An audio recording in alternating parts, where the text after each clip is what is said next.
I can never quite tell if I like the place I live. I appreciate it for the right reasons, but everywhere I turn I can see cracks on the pavements or faded smiles.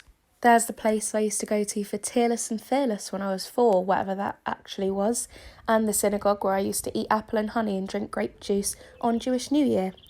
It's directly opposite the church hall where my friend had her 10th birthday party, which gives the facade of a united town. There's a sign on a brick wall that says Chili Pilates. Never actually noticed that before. A patch of brickwork sandwiched in by 2 normal bits of pavement. It's laced with dotted bits of old chewing gum, daisies and cigarette butts. I think of the environment.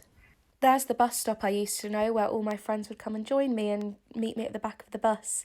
We'd always share each other's new music, which turned out to be crap from Capital FM, and we'd Bluetooth them to each other as a nice way of connecting. People walk too slowly around here. They buy all their clothes from Mavis's, and they used to buy their weekly newspaper from Ron's just before he... The smile lines jump out to me more than ever.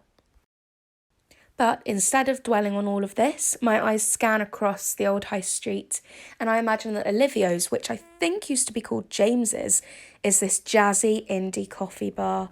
It's got a variety of cakes and pastries on sale, and each seat is made of plush leather. Oh, fake leather, because I remember the environment. On each table, there's plenty of plug sockets instead of ashtrays, and people go along with books or their laptops or just each other for company. People would always give each other knowing looks as if to say, yeah, this is the place we live. I imagine the old abandoned hall has been knocked down because the local council probably decided it was an eyesore.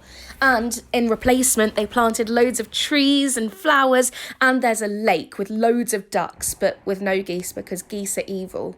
And the sun cascades across the glossy waters, and tiny children run around with big sandwiches which look even bigger in small hands. A perfect place for a picnic, I think to myself. That's the place I'd live. Regardless of all these fantasies, I think about all the people, both past and present. I remember those who fought and those who stood by and how important they were. But on top of that, I imagine new people. A town full of new people where everybody knows everybody, but for the right reasons. The simplest of pleasures become grandiose because the village is fueled by its residents. Their smile lines seem almost as prevalent as before, but they never seem to stop smiling for long enough to leave a crease. They may seem like normal people, but they have a bounty of experience and life lessons to share. They don't walk as slowly as before because they have a special lease for life. They have a spring in their step as they deliver freshly baked bread to their neighbours, or they hold street parties, or they stop to smell the flowers by the lake.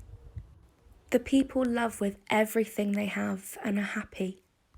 No complexities, just pure, unadulterated joy.